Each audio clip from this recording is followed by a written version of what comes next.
Green Team number 3, written by Art Baltazar and Franco, art by Ig Guara. Where do we begin? So, last issue we had the bodyguard for Muhammad basically saying, I know a guy that you can hire to keep you safe.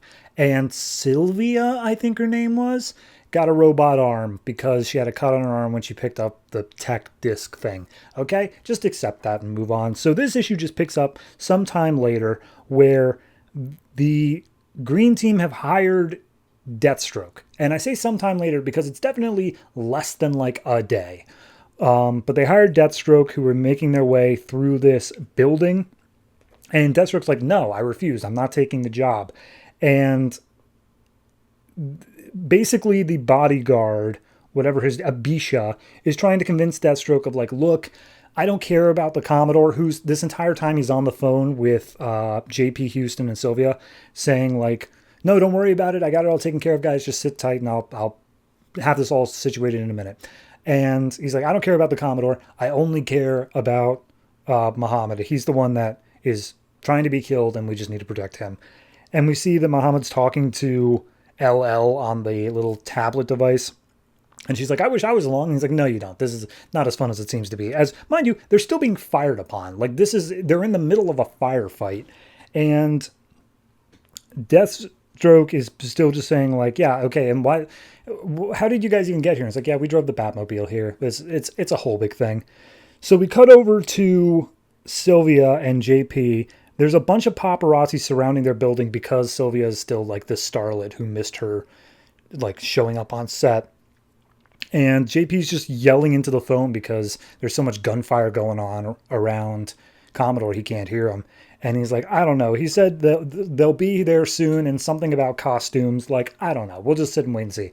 And he looks out the window and he sees across the rooftop is Riot. And he's like, crap. Oh, geez. And there's a knock at the door. And he's like, don't answer that. Oh, side. But then at the door, it turns out it's a concierge who's holding Sylvia's leopard kitten, cheetah kitten, I guess. I don't know. But he pulls in the concierge, shuts the door quickly. And he's just like, you sent him out to get your cat? Like the Riot people, the stalkers, they followed him here. They're outside. They're going to get us. Sorry, her name is Cecilia, not Sylvia. My bad. His nickname for her is Syl, which is what was throwing me off. But anyway, he's like, oh, I feel bad for yelling at her. Like, she's a mess sometimes, and I just want to fix things for her. And we see that as he's like yelling like this isn't a joke anymore, like we have to get out of here fast, all of a sudden the building starts shaking. And we see that there is some Black Ops military helicopters rappelling down to the penthouse they're staying in and attaching these giant machinery magnets. And they're all wearing alien masks. And as it comes over the news with the paparazzi still reporting that, oh, it turns out this is all just a publicity stunt for the next movie Cecilia is going to star in, which is about aliens, and it's going to start pre-production soon. And they literally pick up the penthouse off the building and fly it away to safety.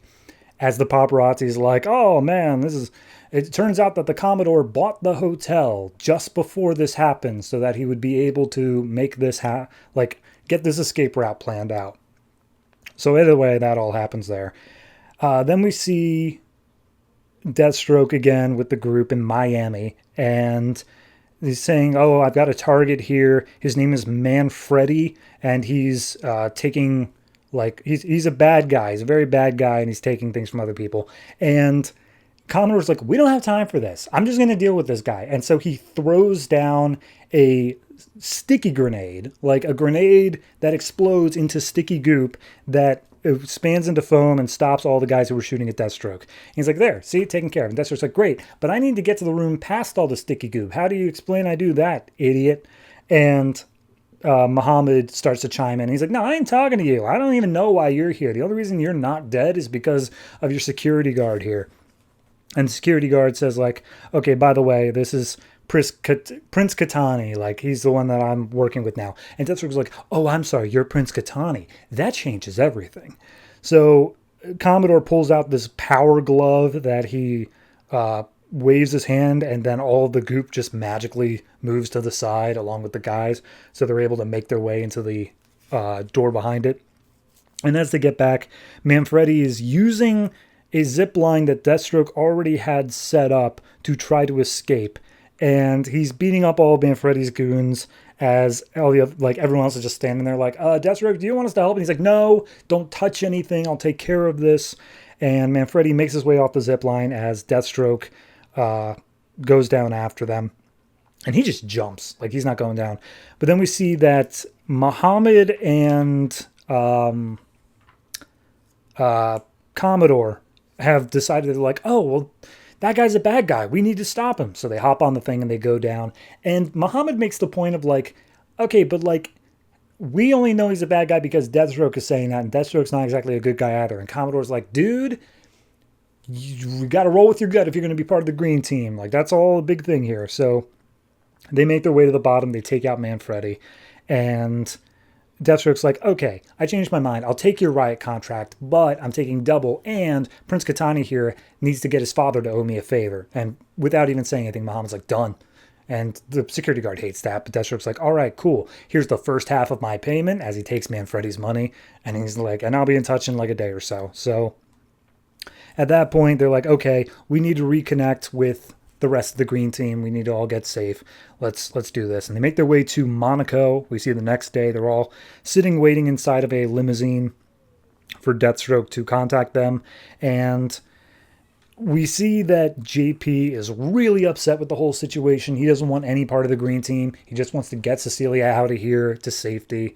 But it seems that Cecilia is kind of getting into the whole green team thing. Like, she seems to be interested in the whole Deathstroke angle. So he's like, oh, am I going to lose her? Am I going to? And in the middle of his thought, their car is smashed into from the side. And turns out that Riot was driving the car. He pulls out Commodore and he's like, oh, we knew you'd be here. So JP tries to activate Commodore's disc. It doesn't work because it's gene locked to him. But then Muhammad ends up having his own suit and he punches out Riot.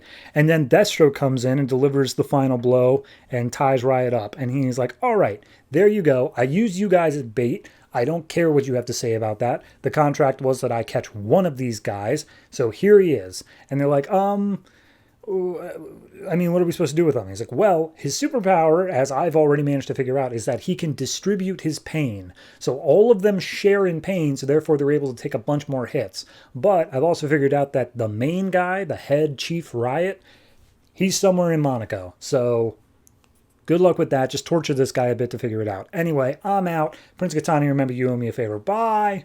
And so Deathstroke leaves. And at that point, Commodore's like, all right, let's do it. Let's figure out who this guy is. And JP's like, are you going to torture him? He's like, no, I'm not going to. Okay, I might torture him a little bit. But first, take off his mask. And we don't see who it is, but they say, that's impossible. I thought you were dead. So whoever it is probably dead. This was a confusing issue. It wasn't so much in the fact of what it was by itself, but it's the fact that we didn't get that bridge of them actually hiring Deathstroke. We just went from last issue of them saying, like, I know who you can hire. And then, like, 4 pages of the Cecilia plot. And then in this one, it's like, all of a sudden, Deathstroke's here. I don't know.